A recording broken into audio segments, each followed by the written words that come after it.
Welcome guys. দেখুন সুন্দর একটা আমি দেখাচ্ছি ভিডিও। আগে প্রথমে বলে দিই, 1 পলা তেল দিয়েছিলাম আর সর্ষের তেলেই করবো এটা। আর বড়িগুলোকে দিয়ে দিলাম। এই বড়িগুলো একটু লাল লাল করে ভেজে তুলে নিলাম, নিয়ে বড়িগুলো গুঁড়োবো। আর এতে দিয়ে দিলাম আগে ওই তেলেতে জিরে আর তেজপাতা ফোড়ন দিলাম। এবার ফোড়নটা যে হয়ে যাবে, এর মধ্যে ছাঁচি কুমড়োটা গ্রেট করে রেখেছিলাম, নিয়ে সেটাকে আমি একটুখানি গরম জলে ভাপিয়ে নিয়েছি। কাঁচা গন্ধটা খানিকটা চলে গেছে। এবার ওই তেলেতে আমি দিয়ে দিলাম এটা। এবার দিয়ে দিলাম একটু জিরে গুঁড়ো খানিকটা দেওয়ার পর এতে দিয়ে দেবো নুন দিয়ে দিলাম। এবার একটু মিষ্টি দিয়ে দেবো, চিনিটাও দিয়ে দিলাম। দিয়ে এবার একসঙ্গে সব নাড়াচাড়া করব। খানিকটা নাড়াচাড়া করে সব মিশিয়ে নিয়ে তারপর আমি এটাতে দিয়ে দেবো দুধ।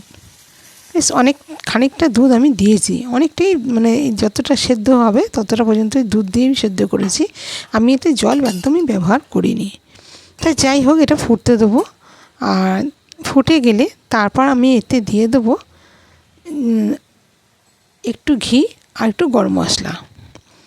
তা দিয়ে যাই হোক, এটা আমার স্কিপ করে চলে গেছি, দেখাতে পারিনি, তাই মুখে আমি বলে দিলাম। এবার নাবিয়ে যে বড়িগুলো ভেজে রেখেছিলাম সেই বড়িগুলো গুঁড়ো করে রেখেছি, এবার উপর থেকে সেটা ছড়িয়ে দেবো। দিলেই আমার তৈরি হয়ে যাবে ছাঁচি কুমড়ো ঘন্ট। কেমন লাগলো আপনাদের রেসিপিটা? যদি ভালো লেগে থাকে তাহলে অবশ্যই পাশে থাকবেন, লাইক কমেন্ট করতে ভুলবেন না। আশা করি এইরকম ধরনের এই রেসিপিগুলো যদি আপনাদের ভালো লেগে থাকে নিশ্চয়ই কমেন্ট করবেন। আর আমার চ্যানেল সাবস্ক্রাইব করা থাকলে নিশ্চয়ই আপনার কাছে আগে পৌঁছবে।